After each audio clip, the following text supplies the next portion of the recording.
داسې بعضې شاعران د خدای دوستان وي، په سوچونو او فکرونو ملنګان وي، او چې عادت د شاعرۍ وي چې اغوستی د ملګري د بابا عبدالرحمن وي.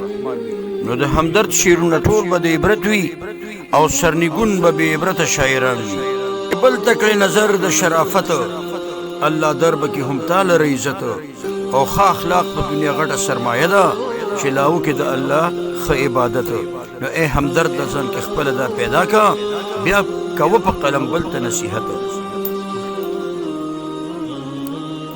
په دې دنیا ټول امتحان دی رونو، دې کې غریب دی او که خان دی رونو. ژوند به تیری په طریقه د نبي، که داسې نه وي لوی نقصان دی رونو. نه خواهشات پکې پوره شو د چا، نه به پوره شي دا اعلان دی رونو. زموږ نه مخکې ډېر قومونه تېر شو، منلي نه دي سرګردان دی رونو. دې ته راتګ د یو مقصد دپاره چې رالیږلی هر انسان دی رونو. دلته ایمان او یقین جوړ که نه کړو، هلته په خوله ارمان ارمان دی رونو. مخکې دعوت کار انبیاو به کړو، د امت وارث القرآن دی رونو.